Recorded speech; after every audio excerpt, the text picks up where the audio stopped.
Innal hamdalillah nahmaduhu wa nasta'inuhu wa nastaghfiruh wa na'udzu billahi min shururi anfusina wa min sayyiati a'malina. May yahdihillahu fala mudilla lahu wa may yudlil fala hadiya lahu. Ashhadu an la ilaha illallah wahdahu la syarika lah wa ashhadu anna Muhammadan 'abduhu wa rasuluh. Allahumma salli ala Muhammad wa ala ali Muhammad kama sallaita ala Ibrahim wa ala ali Ibrahim wa barik ala Muhammad wa ala ali Muhammad kama barakta ala Ibrahim wa ala ali Ibrahim fil alamin innaka Hamidum Majid. Amma ba'du. Qala al-muallif rahimahullahu taala, dosa besar ke-58. Dosa besar yang ke-58.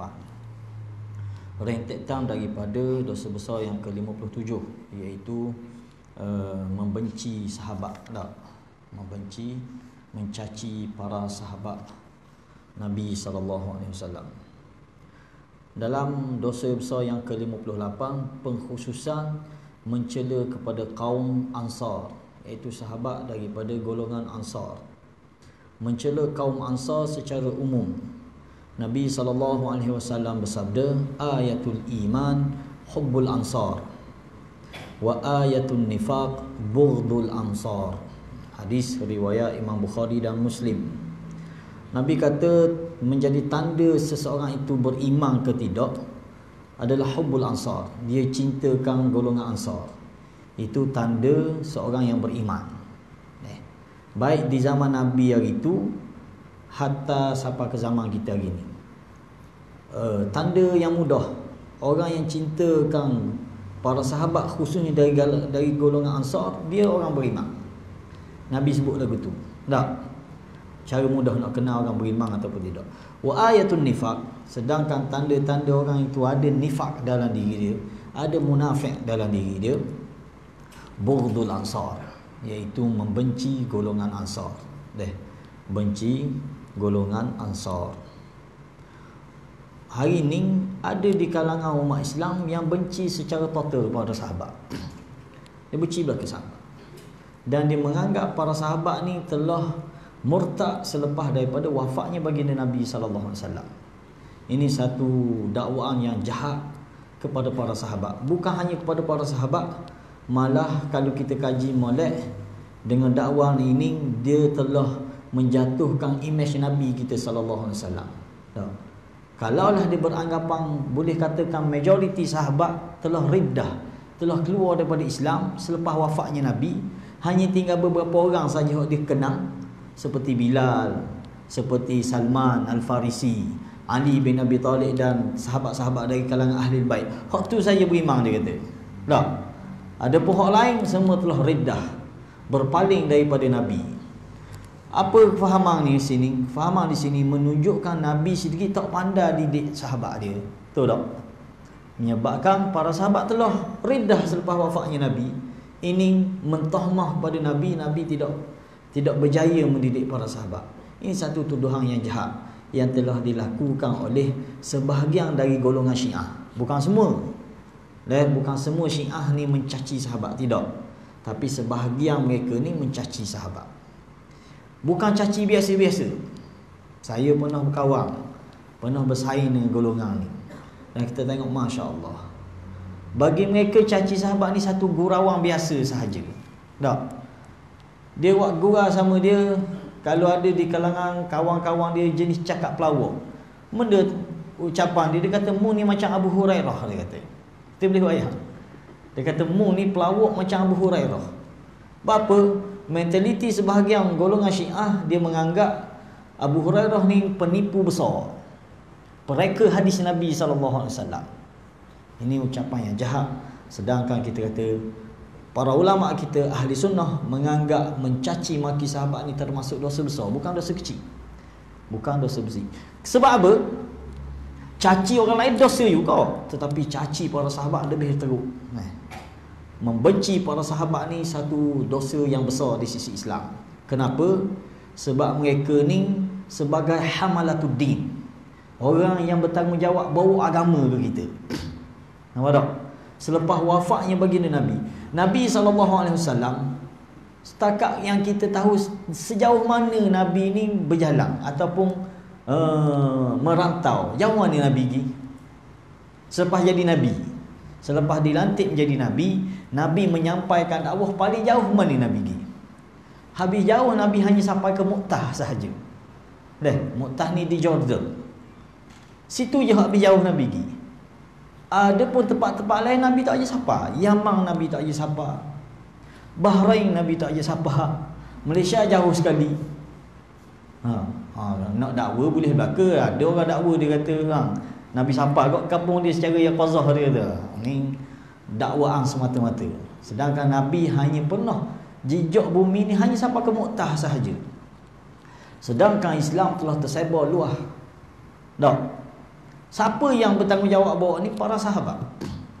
Para sahabat selepas wafatnya baginda Nabi, dalam khutbah wida, khutbah terakhir Nabi di padang Arafah, lebih kurang dalam berapa 12,000 ataupun berapa orang para sahabat yang hadir, dan mereka semua ni bertanggungjawab menyampaikan agama. Dan siapalah kita hari ni? Melalui mereka inilah yang bertanggungjawab. Andai kata kita terimalah pandangan sebahagian golongan Syiah ni yang menganggap para sahabat ni telah riddah, keluar daripada Islam selepas wafatnya baginda Nabi, siapa agama ni? Siapa yang telah menyampaikan agama ke kita? Macam mana kita nak terima agama?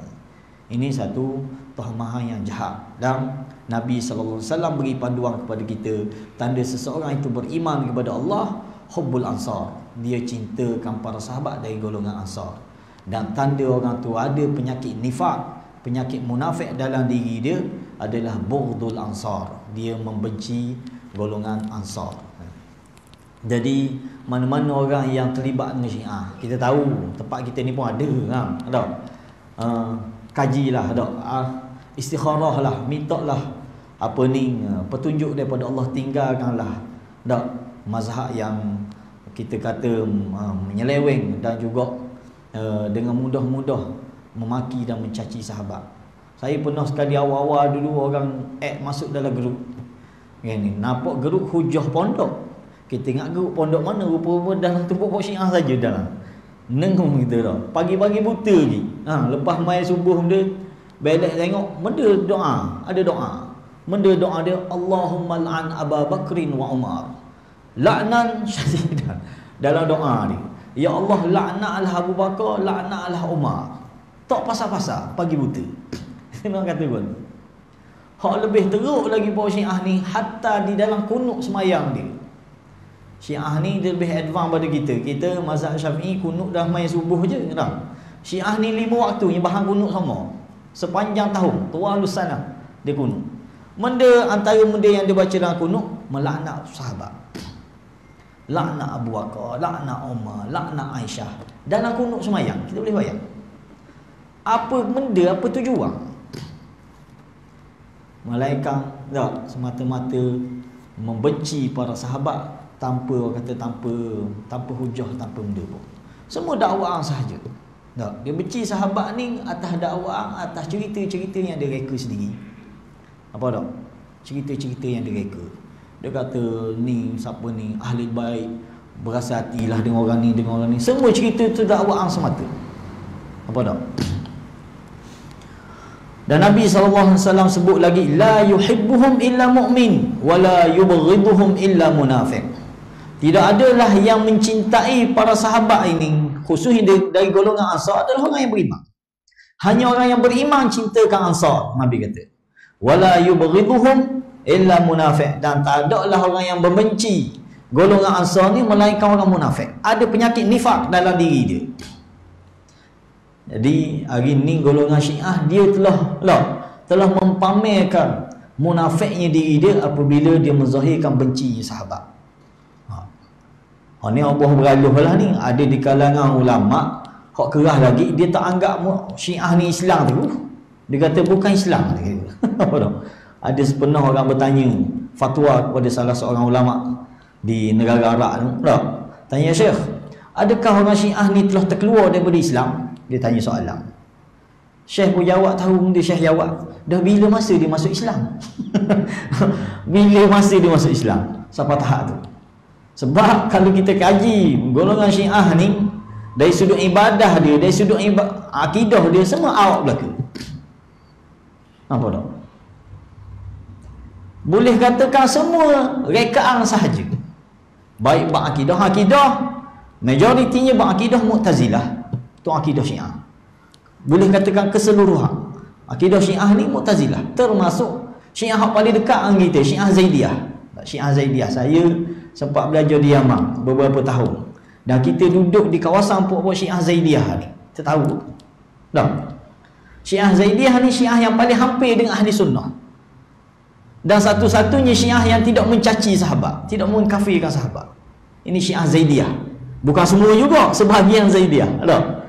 Hari ni kita dengar Houthi tu, ni puak ni caci sahabat aja ni. Tak? Awal start kalau kita nak tahu apa yang jadi start perang di Yaman ni, betul, awal-awal dia isu politik. Tu awal dia. Asas silah dia tak ada benda lain kait dengan bab politik. Faham? Tetapi puak-puak Syiah ni naik kepala, khususnya Syiah Houthi ni. Faham? Syiah ni gini, Syiah Zaidiyah ni, di Yaman dia ada dua kumpulan blok bawah Zaidiyah ni. Zaidiyah, dia ada Zaidiyah Ismailiyah, lepas tu dia ada satu lagi Zaidiyah Jarudiyah nama dia. Faham? Ismailiyah ni hak sekitar yang ada di Sana'a. Sana'a di ibu kota Yaman. Okay. Ini Syiah Zaidiyah Ismailiyah nama dia. Faham? Hak ni golongan Mu'tadil, golongan yang bersederhana, yang hampir dengan ahli sunnah. Mengikut para ulama, mazhab dia ni, khususnya bab fiqh dia ni, mirip kepada mazhab Hanafi dari sudut fiqh dia. Walaupun adalah sikit-sikit beza tu, tapi hak ni hak paling dekat dengan ahli sunnah. Dan mereka ni tidak mencaci sahabat, tidak mengkafirkan sahabat. Golongan Syiah Zaidiyah Ismailiyah nama dia. Dia tak mengkafirkan sahabat.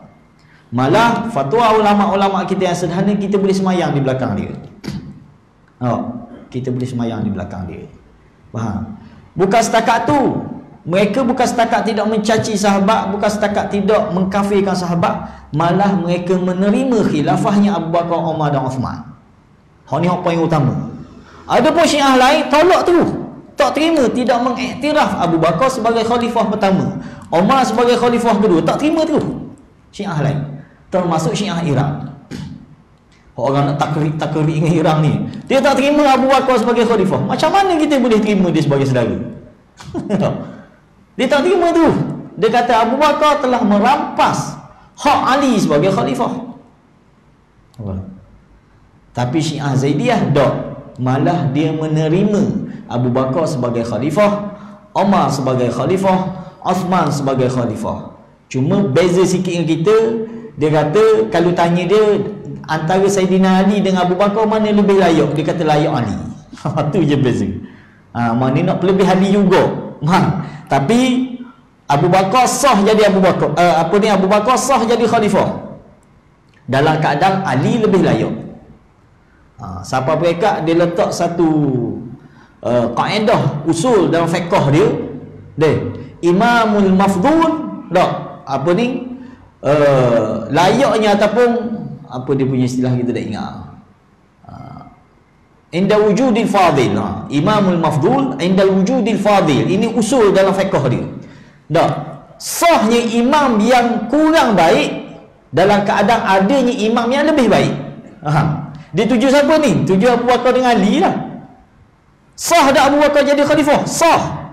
Dan Abu Bakar ni mafdhul, yang baik, tapi ada yang lebih baik pada dia. Siapa? Ali. Ini Syiah Zaidiyah Ismailiyah nama dia. Dan sebahagian ulama mengiktiraf dia ni masih mirip dengan ahli sunnah, walaupun kita tak letak dia dalam ahli sunnah lagi. Faham? Satu lagi di Yaman dia ada Syiah Zaidiyah Jarudiyah. Jarudiyah ni lah hak hasil kita tengok hari ni Houthi. Ni kumpulan ni. Guana kumpulan ni dia lebih mirip kepada Syiah Iran. Iran ni Syiah dia panggil Syiah Imamiyah ataupun Syiah Ithna Asyariyah. Iran. Poin utama beza kita, dia caci sahabat. Dia maki sahabat. Dia kutuk isteri-isteri Nabi kecuali Khadijah. Isteri lain semua jangan belaka. Tidak dianggap sebagai ahli bait. Isteri-isteri ini tidak dianggap sebagai ahli bait kecuali Khadijah. Nampak tak? Ini Syiah yang melampau, kita kata. Tak, yang melampau. Di penghujung ataupun di awal 2004, masa tu kita duduk Yaman lagi. Di awal 2004 start mereka ni naik tocang. Tapi tak sampai di Sana'a, mana di sekitar di sebelah Sa'dah, kawasan dia tu lah. Benda dia buat selepas sembahyang Jumaat. Selepas sembahyang Jumaat, sudah saya sembahyang, dia bangun cakap. Benda dia cakap, dia maki sahabat. Dah ahli sunnah takkan nak tengok saja ya. Takkan nak dengar saja dia maki sahabat. Ini mula-mula berlaku peristiwa. Jadi bala. Sampai ke muncak, dia bakar masjid. Kita boleh bayang masjid ahli sunnah tengah-tengah sembahyang subuh ni. Yaman ni masjid dia special sikit. Dia biasa masjid ada sebutir je pintu. Kita boleh bayang. Sebutir tu orang lain tak ada tempat nak keluar. Memang kalau ikut spek bomba tak luluh terus masjid. Sebab tak ada pintu kedua. Sebutir pintu tu. Tengah-tengah orang sembahyang subuh, puak-puak Syiah ni masuk. Dia curah minyak petrol keliling masjid. Dia kunci pintu. Dia kunci dari luar. Kita boleh bayang. Yang bakar sebutir masjid. Orang tengah sembahyang. Ini perbuatan Syiah. Faham tak? Mula asal berlakunya benda ni. Faham? Ni kita kira hak dekat sekali dah ni. Tak? Hak dekat dengan ahli sunnah. Dia tidak mencaci maki para sahabat. Khususnya Syiah Zaidiyah, Ismailiyah kita panggil. Okey. Hak lain memang jeng belaka. Hak lain ni lebih. Hak ni pun sebahagian ahli sunnah tak terima. Sebab Ismailiyah ni ataupun Syiah Ismailiyah ni, kalau bab akidah dia masih ada lagi akidah akidah Mu'tazilah. Asal dia. Faham? Sehinggalah berlakunya perubahan di kalangan ulama-ulama dia ni jadi ahli sunnah. Antaranya yang awal menerima kembali kepada ahli sunnah ni Ibnu Amir San'ani. Ini ulama awal dia yang asal Syiah Zaidiyah Ismailiyah lah, dia bertukar mazhab jadi ahli sunnah. Nama dia Ibnu Amir San'ani. Mungkin kita tak kenal ni, tapi kalau orang-orang ngaji sikit dia mungkin kenal kitab Subulus Salam. Syarah kepada kitab Bulughul Maram. Ni tuang dia. Asal dia Syiah.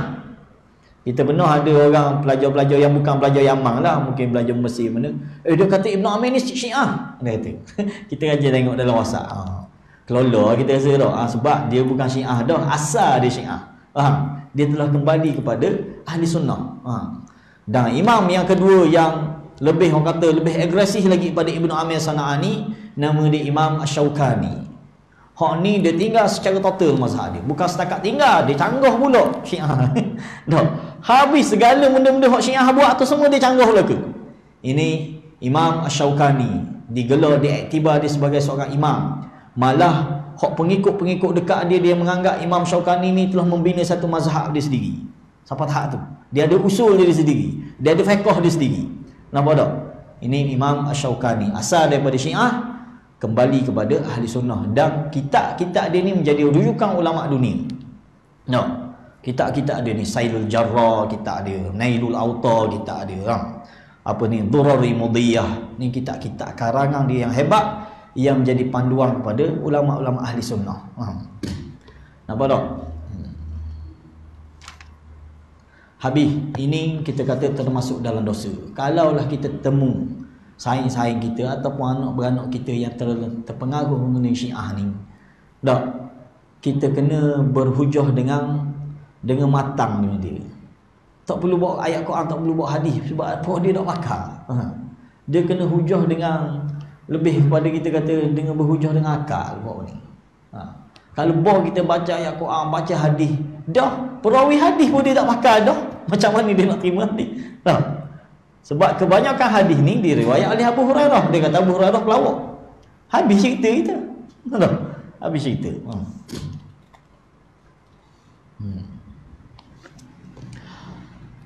Dosa besar yang ke-59, orang yang mengajak kepada kesesatan atau pemula perbuatan yang buruk termasuk dalam dosa besar. Siapa? Orang yang menyeru, mengajak orang kepada kesesatan. termasuk dalam dosa besar. Nabi SAW bersabda,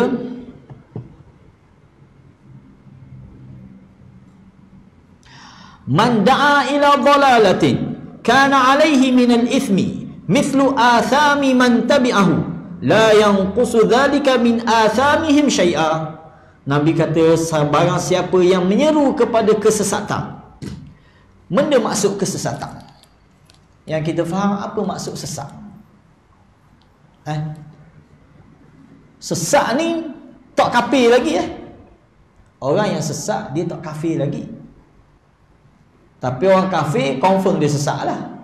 Tapi orang-orang yang beriman kepada Allah, yang mentauhidkan Allah, dia boleh jadi sesat. Contoh apa yang Nabi sebut dalam bab umat aku akan berpecah kepada berapa? 73 golongan. Dah, 73 golongan, hanya satu saya yang selamat. Hak lain sesat belaka.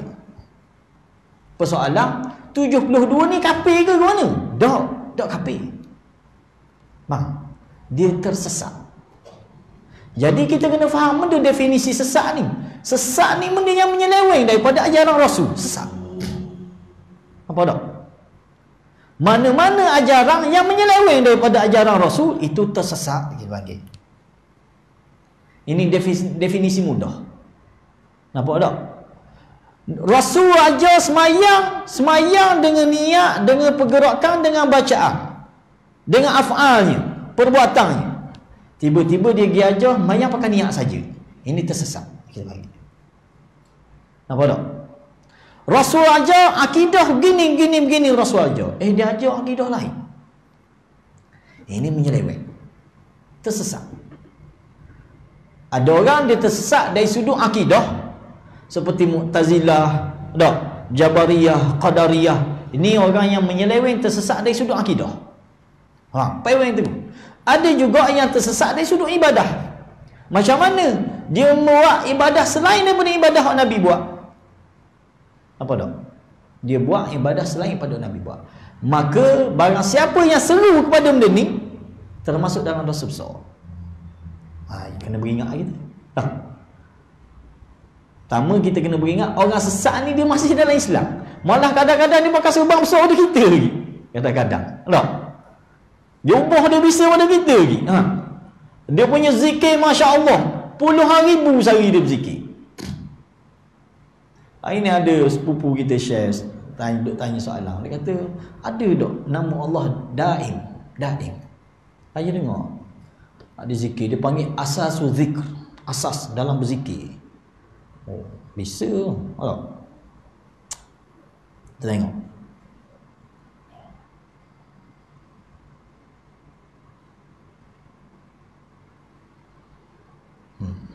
Al-asas alladhi yuqra, dia panggil ba'da salati subhi wa ba'da salati al-asri. Kok bahasa Arab?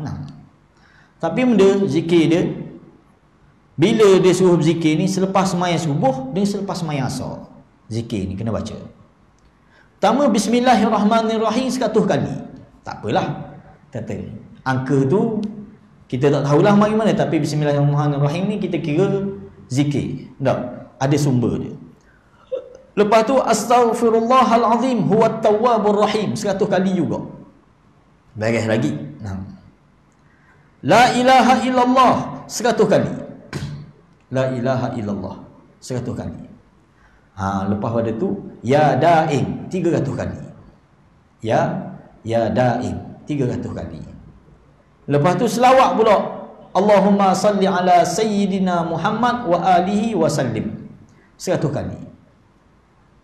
Faham? Ini kita kata betul zikir. Ya zikir. Tapi zikir-zikir yang disusun ni tak ada susunan hak Nabi susun lagu ni, dengan jumlah lagu ni, dengan waktu sekian. Tak. Tuan-tuan kena faham, dalam bab zikir ni, pertama sekali kita letak zikir dia ada dua jenis. Ada zikir khas, ada zikir am kita panggil. Ada zikir khas, ada zikir am. Hak ni kena faham molek. Zikir khas lagu mana? Zikir yang tertentu, dengan jumlah tertentu, dengan waktu tertentu. Ini zikir khas. Yang mana Nabi baca banyak sekian, dengan lafaz sekian-sekian, waktu sekian-sekian. Hak ni kita panggil zikir benda, zikir khas. Tak?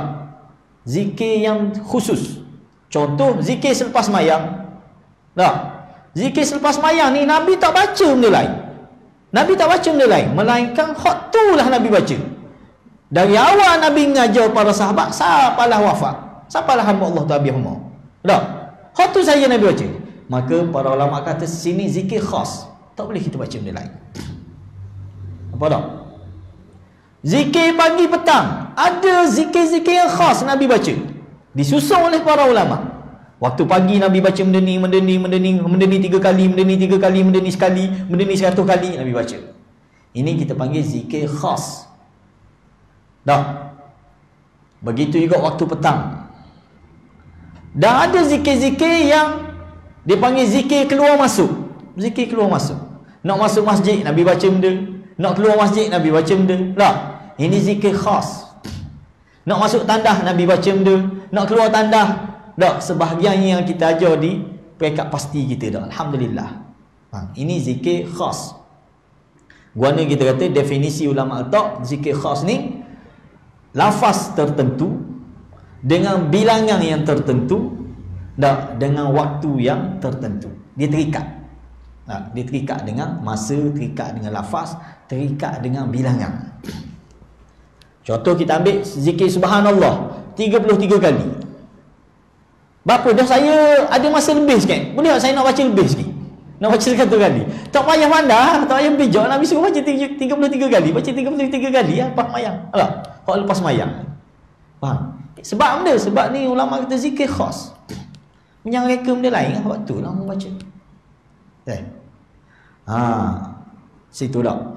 Satu lagi kita panggil zikir am, zikir umum. Zikir umum ni lagu mana? Lafaz dari Nabi juga. Lafaz Nabi aja.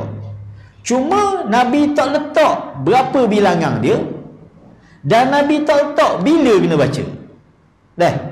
Ni kita panggil zikir am, zikir umum.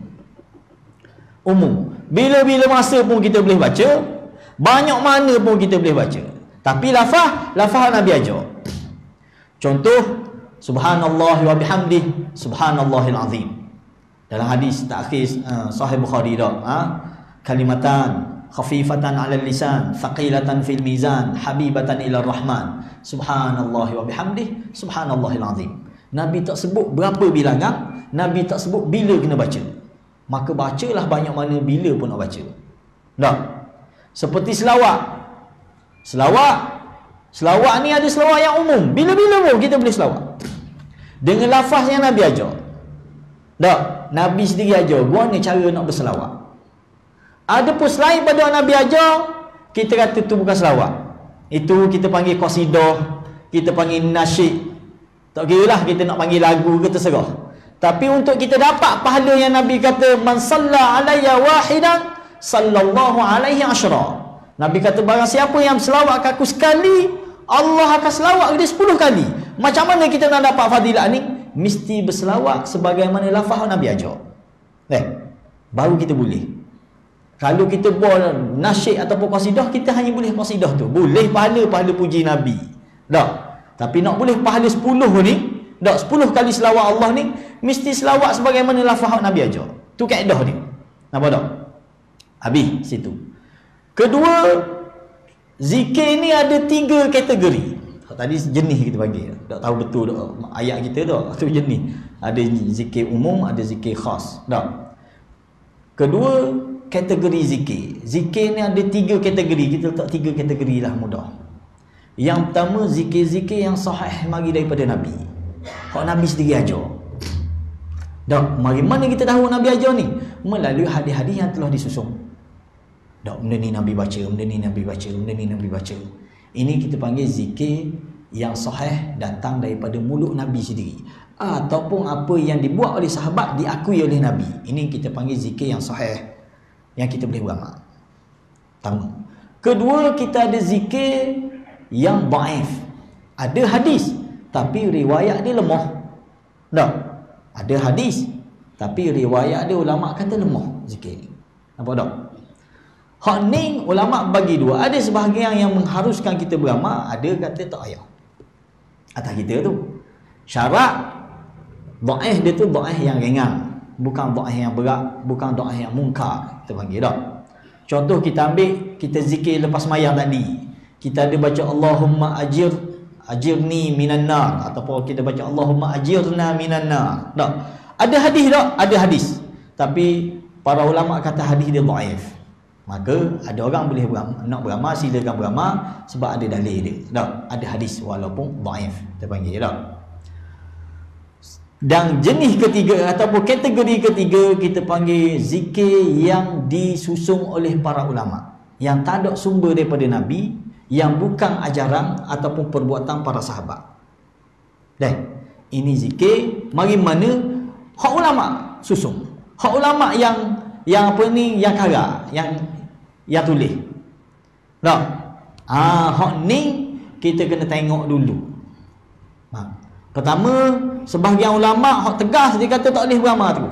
Hak ni hak tegas. Tak, mesti beramal zikir, mesti beramal hak Nabi saja. Hak sahabat saja. Ni hak pandangan tegas. Ada pandangan kata selagi mana zikir ni boleh, maksud dia tak ada masalah, silakan. Bismillah. Nampak tak? Ni pandangan kita tu. Okey, kita tengok, kita kaji zikir ni. Pertama susunan hak dia letak ni confirm bukan Nabi ajar. Ni pertama kita kata tak? Bismillah 100 kali, astagfirullah 100 kali, ni la ilaha illallah 100 kali. Ya daim. Isu kita nak setuh ya daim. Benda ya daim. Ya daim ni benda. Nama Allah. Ya daim. Ke ada orang sini beramal? Tak, minta maaf lah. Kalau dia ada orang yang beramal, kita nak tahu mari mana. Ni. Pertama ya daim, benda maksud dia. Adakah nama Allah? Tak, dia bukan nama Allah. Tak. Nama Allah kita tahu banyak mana tak, setara mana ada dia dalam tersusun dalam Quran, dalam hadis dan sebagainya. Ya daim maksud dia yang berpanjangan, yang sentiasa. Tu maksud ya daim. Faham? Ada kata ni zikir ni kuat, hebat, dia beri fadilat-fadilat dia. Tak? Masya-Allah. Faham? Sedangkan kita kata nak zikir ni banyak dah Nabi ajar. Tak habis pun kita nak beramal dengan zikir Nabi ajar ni sebenarnya. Tak dah habis. Percayalah tuan-tuan. Tiba-tiba kita pergi bersungguh pergi cari hak lain. Contoh hak ni tak tahu mari mana ni. Tiba-tiba dia bersungguh, dia beramal. Hak ni 100 kali, hak ni 100 kali, ni 100 kali. Hak letak 100 kali ke 10 kali ke 3 kali ni hanya Nabi kita kata. Hanya Nabi saja yang ada autoriti untuk letak kita. Okey, hak ni mau baca 3 kali. Hak ni mau baca 10 kali. Hak ni mau baca 100 kali. Orang lain tak boleh nak pandai-pandai. Sebab agama ni dia berpandukan wahyu. Dia bukan dengan kepala otak kita. Ini agama. Faham? Agama ni ada tuang dia. Maka kita kena rujuk pada tuang dia. Tak? Guana tuang dia ajar, begitulah sepatutnya kita kena buat. Tak? Oleh kerana itu berhati-hati kita dalam nak menerima apa sahaja zikir. Pertama sekali pandangan kita lah ni, lebih baik kita ambil yang pertama. Tak? Iaitu zikir yang betul-betul mari daripada mulut Nabi ataupun yang diamalkan oleh para sahabat, yang diakui oleh Nabi SAW. Hak tu lebih selamat. Dan hak tu banyak. Tak dang kita nak buat. Banyak dah hak tu. Tak cukup lagi hak tu. Kita ambil hak kategori kedua, iaitu ada hadis yang lemah tapi boleh beramal. Ni kita penuh lu tu. Andai kata habis dah kita beramal hak sahih, habis dah beramal hak baik, barulah kita berasa tak cukup lagi, carilah hak orang lain susun. Ni kaedah. Kalau kita boleh ikut kaedah ni, insya-Allah selamat kita dalam bab kita nak beramal, khususnya dalam bab berzikir. Sebab benda, sebab takut berkait dengan benda yang kita bincang ni lah, iaitu orang yang mengajak kepada kesesatan. Atas nama nak berzikir tapi dia sampai bawa orang kepada kesesatan. Contoh awal-awal PKP baru ni, ada orang sebut zikir daripada Syiah tu, dia suruh beramal. Tuan-tuan rajin dengar, ada zikir dia sebut awal-awal PKP dulu, PKP 1 dulu. Kita baca dalam Facebook, ada orang sebut ke WhatsApp. Mana zikir dia? Li khamsatun utfi biha harul waba wal hatimah. Al Mustafa wal Murtada wa bnaihuma wal Fatimah. Ni zikir Syiah tu, Syiah reka zikir ni. Faham? Tapi ni sibuk, apa buat kita sibuk? Kalau tak tahan buat kita ni, minta izin tak? Boleh tak minta izin untuk share? Dia dah tahu benda pun, dia share habis. Takut kita termasuk dalam golongan ni, menyeru kepada, mengajak orang kepada kesesatan. Benda masuk zikir ni, li khamsatun utfi biha harul waba wal hatimah, al mustafa wal murtada wa banaihuma wal fatimah. Kita yang tahu tu sebab kita beramal jugalah dulu. Zikir ni orang beri lah. Dah tahu ke benda tu, kita beramal juga. Maksud dia, bagiku 5 perkara. 5 nama ni, kalau aku sebut, kalau aku beramal, kalau tak, aku pegang sungguh 5 perkara ni, 5 nama ni, selamat aku dari segala penyakit, selamat aku daripada segala wabak dan segala penyakit yang membahaya, yang membinasakan. Kena berzikir dengan 5 nama ni. Nama benda ni Al-Mustafa pertama. Siapa Al-Mustafa? Nabi kita sallallahu alaihi wasallam. Al-Mustafa dia panggil. Wal Murtada. Siapa dia Murtada? Sayyidina Ali. Al-Murtada ni dinisbah kepada Sayyidina Ali. Wa banaihuma, dan 2 orang anak dia. Siapa 2 orang anak Sayyidina Ali? Hasan wa Husain.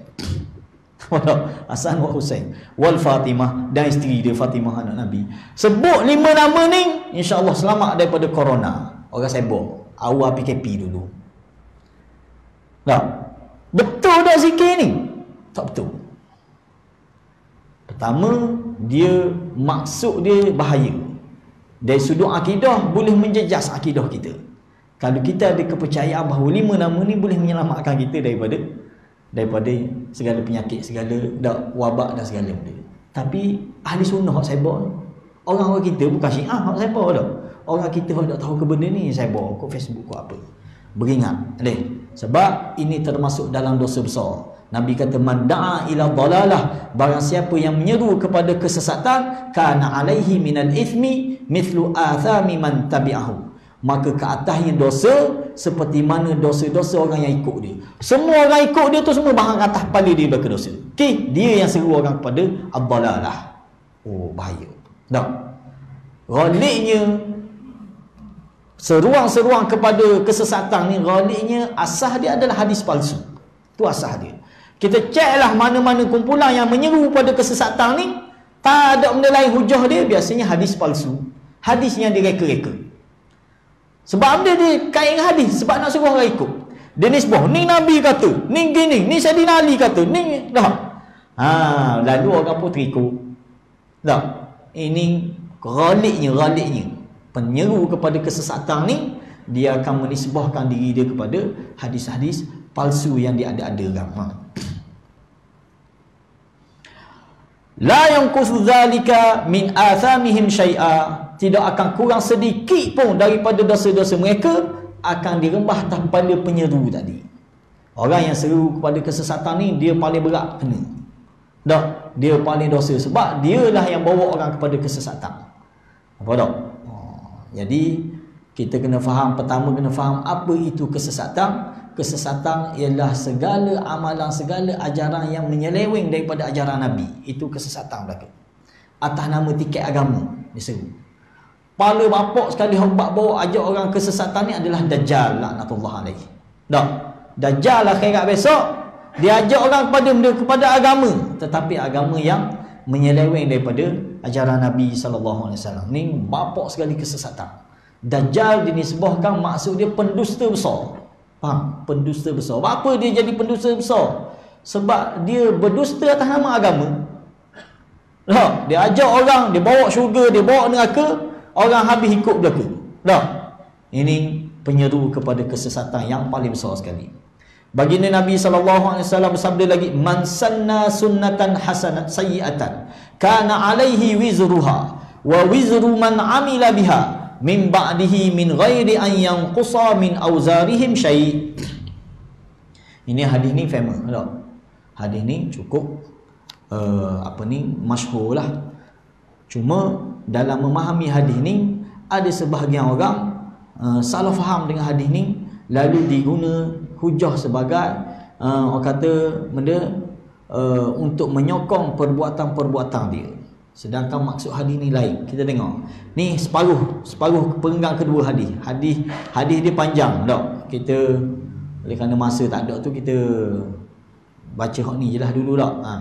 Dia hadis ni bermula dengan kisah. Dia ada kisah dia.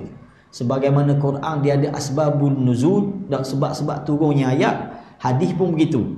Kita nak faham Quran, nak faham hadis, kaedah pertama kita kena tengok apa dia sebab turun ayat. Faham? Baru kita boleh faham kenapa ayat ni turun. Tak? Baru kita boleh faham. Begitu juga hadis. Hadis dia ada asbabul wurud, dia panggil. Sebab-sebab Nabi sebut hadis ni. Dia ada peristiwa dulu sebelum Nabi sebut. Faham? Nabi dak mari-mari Nabi sebut dulu. Dak. Faham? Biasanya ada peristiwa dulu. Dengan kita faham peristiwa ni, barulah kita faham teks hadis tu. Jadi hadis ni dia ada peristiwa dia. Tak? Kita ambil poin yang disebut oleh Imam Az-Zahabi ni. Man sanna sunnatan sayyi'ah. Barang siapa yang mencontohi ataupun memulakan sesuatu sunnah yang buruk. Sunnah ni satu amalan, satu orang kata jalan, satu cara. Tak? Barang siapa yang memulakan satu cara, satu jalan, satu amalan yang buruk, lalu ada orang ikut dia, tak? Kana alaihi wizruha wa wizru man amila biha, maka ke atasnya dosa keburukan yang dia buat, dosa yang dia buat itu, tak? Kejahatan yang dia buat tu ataupun maksiat yang dia buat itu, dan juga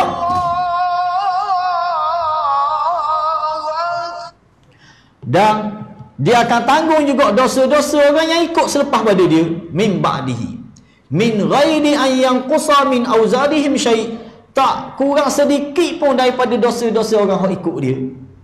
Apa tak? Hadis ni kita baca semua ke budak-budak madrasah kita. Bang, benda maksud Nabi ni, maksud Nabi jangan kita jadi orang yang pertama buat jahat dalam satu-satu benda, di madrasah ke, di tempat kerja kita ke, tak, di surau kita ni ke, tak, ataupun di perumahan kita. Jangan kita jadi orang pertama, sebab orang pertama ni bahaya, termasuk dalam golongan ni. Kalau buat baik tak apa jadi orang pertama. Kalau nak buat baik tak apa jadi orang pertama.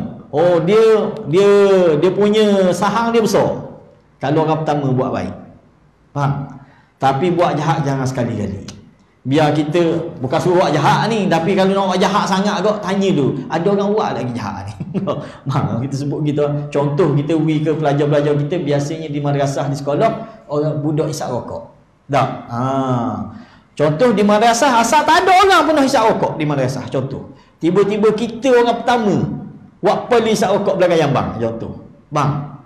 Lalu adik-adik lain pakai ikut. Kita kena buang dah ni. Tak? Kena hukum buang dah sekolah. Ki hisap rokok ni.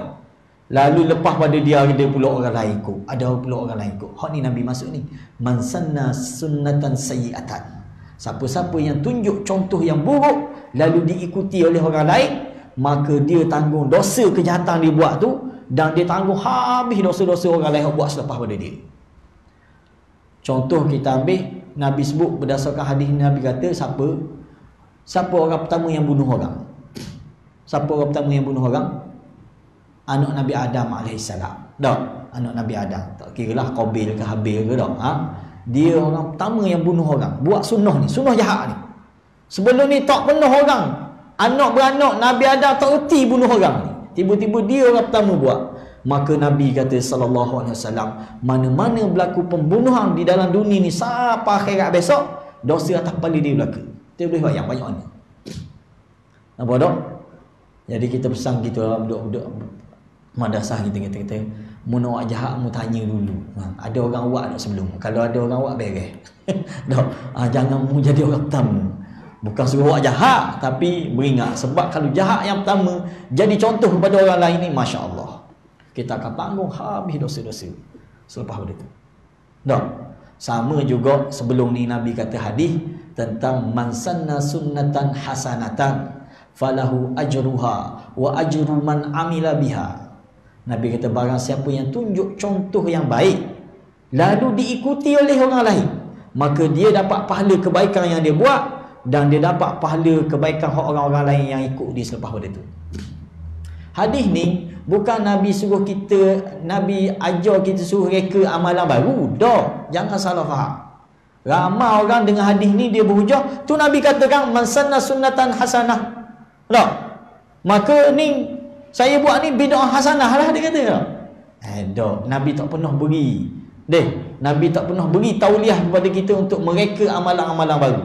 Tetapi hadis ni kita baca, kalau kita tengok sebab mula hadis ni, Nabi ada golongan fakir miskin mari dari luar Madinah. Mari ke Masjid Nabawi, tengok Nabi dan para sahabat duduk, tiba-tiba ada orang fakir miskin mari. Ramai mari ni. Dan Nabi tengok, Nabi belah hati tengok, Allah dak, dengan pakaiannya, dengan apa, miskin. Dak lalu fakir dalam faqah dalam hadis sebut. Lalu Nabi pun semayang, sudah semayang Nabi naik berkhutbah, Nabi ceramah. Dalam ceramah tu Nabi pun tasjid, Nabi beri galakkan supaya para sahabat pakatlah derma. Tak, sahabat-sahabat kita yang miskin yang baru mari ni. Nabi syarah suruh derma, tak ada seorang bangun. Tak ada seorang bangun. Tiba-tiba ada seorang sahabat dari Ansar bangun, dia yang memulakan derma. Ya Rasulullah, ni tak, untuk Allah dan Rasul. Dia yang mula-mula derma. Bila dia derma, lalu sahabat lain pun pakat bangun. Hok ni mari sejabih, hok ni mari meleni, hok ni mari khuma, hok ni macam-macam.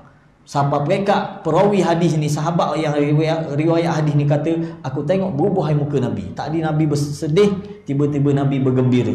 Lepas pada itulah baru Nabi sebut man sanna sunnatan hasanatan falahu ajruha wa ajru man amila biha. Nampak tak? Benda maksudnya sahabat tadi dia tak reka amalan baru. Dia hanya buat contoh kepada amalan yang diajar oleh Nabi, iaitu sedekah. Faham? Contoh lain kita nak mudah. Contohlah surah kita ni style orang. Contoh ni, dok kata sini dok. Mana contoh surah kita ni tak ada seorang jenis sembahyang sunat qabliyah ba'diyah. Dok, orang lain pakat dengar, pakat sembang, pakat baca WhatsApp lepas azan. Tak sembahyang sunat. Tiba-tiba ada hamba Allah seorang buat contoh sembahyang sunat. Dok, dia pun sunat qabliyah dia sembahyang, sunat ba'diyah dia sembahyang, sehingga orang lain pakat ikut. Hak ni yang Nabi maksud. Maka sahabat kita tadi yang memulakan amalan yang baik ini, sunnah yang Nabi ajar ni, dia akan dapat pahala sunnah yang dia buat. Dan dia dapat pahala juga kerana orang lain pakai ikut dia. Faham tak? Bukan kata ni lesen untuk Nabi beri kita, mereka lah zikir mana pun, mereka semayang mana pun. Tak ada ulama hadis pun faham lagu tu. Tapi ada segelintir orang dijadikan hadis ni sebagai hujah untuk membenarkan amalan-amalan yang dia buat yang bercanggah dengan amalan Nabi SAW. Kena faham oleh hadis ni.